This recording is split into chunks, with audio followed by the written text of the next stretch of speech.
Alexandria Ocasio-Cortez is joined by New York gubernatorial candidate Cynthia Nixon at her victory party in the Bronx after upsetting incumbent Democratic Representative Joseph Crowley on June 26, 2018 in New York City. Photo by Scott Hines, Getty Images by Amber Phillips, c. 2018. The Washington Post. 7 states held primaries Tuesday night: South Carolina, Oklahoma, New York, Colorado, Maryland, Mississippi and Utah, and as usual, President Donald Trump loomed over top races for Republicans. But the big news of the night was on the Democratic side, where a top House Democrat lost his primary in a jaw-dropping upset. Here are Tuesday's winners and losers.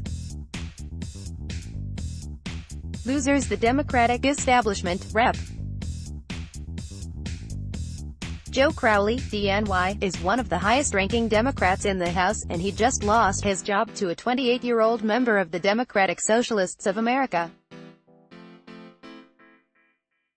Alexandria Ocasio-Cortez unseated the congressman thought to be next in line to lead House Democrats who outraced her 10-1 in this Bronx and Queens district.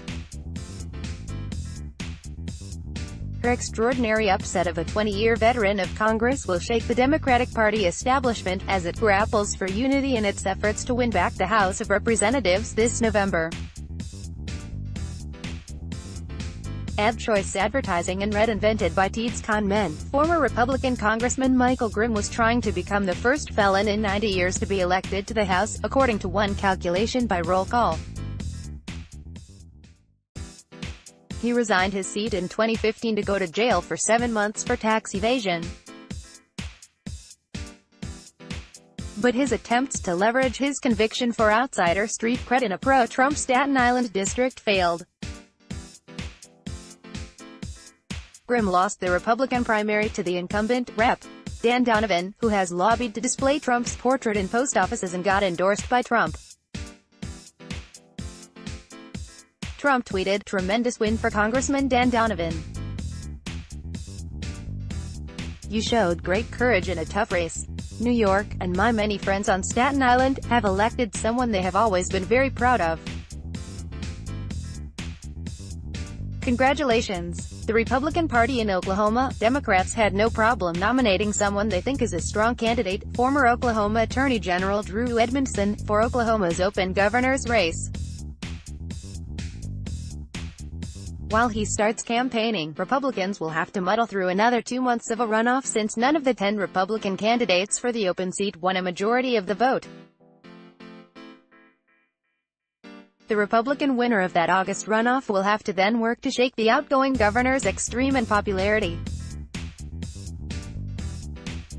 Democrats have had some stunning state legislative victories in Oklahoma this election cycle, so don't rule out a competitive governor's race here.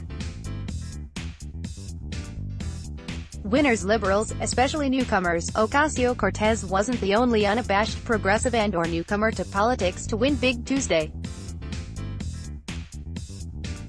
Maryland, former NAACP President Ben Jealous, who had the backing of the Bernie Sanders coalition, won the Democratic Party's extremely competitive primary to challenge Gov. Larry Hogan, R., beating a politician with the backing of the state's entire Democratic establishment. In Syracuse, New York, liberal Professor Dana Balter won the Democratic nomination to challenge GOP Rep. John Katko, despite national Democrats' efforts to boost the other candidate, Perez Williams. In Colorado, Rep. Jared Polis, D., a liberal member of Congress trying to be the first openly gay man to be governor in America, won the Democratic nomination for that state's open governor's race. And in New York, newcomer Adam Bunkadiko came close to unseating veteran Democratic Congresswoman Yvette D. Clark, an impressive feat. Trump. For the second time this month, Trump demonstrated he's got sway over voters in South Carolina. In the state's June 12 primary, a tweet from the president helped end the career of GOP Congressman Mark Sanford.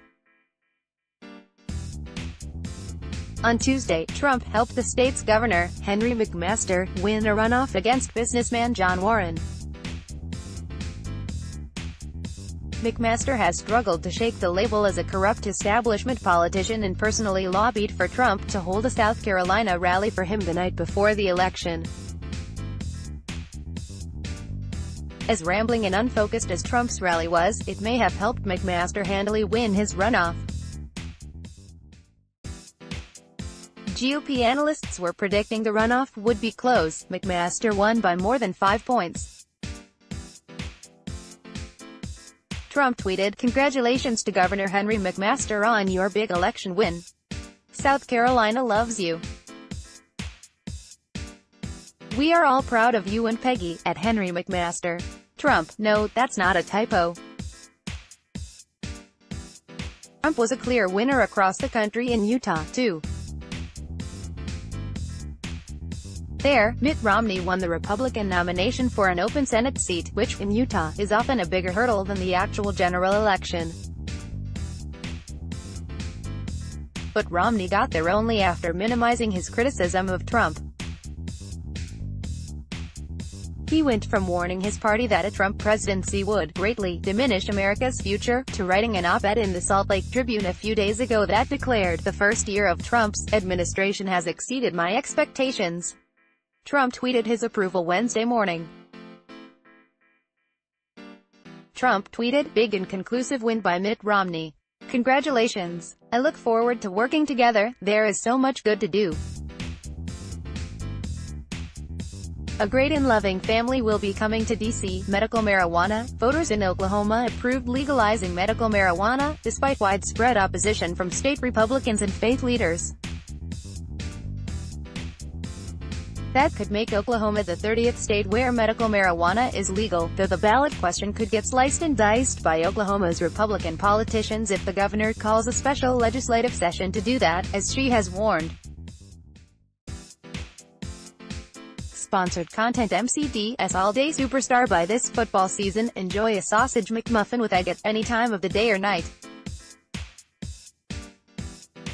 You might also like why you should apply for the HSBC Advance Credit Card. HSBC Bank Air Conditioning now finally affordable thanks to newthingstoday.com. 3 reasons Singaporeans should apply for HSBC's HSBC Bank Magic Air Cooler takes Europe by storm. The idea is wisedailysavings.com. Vivo's new face scanning tech has 10x more sensor hardware zone. Hands-on with the new iOS series notebooks. Hardware zone. Angelina Jolie's reported new boyfriend is not what MercuryNews.com. Scott McNeely asks a record-smashing $96.8 million for MercuryNews.com. Harbor hooker who killed Google exec is indicted in MercuryNews.com. Recommended by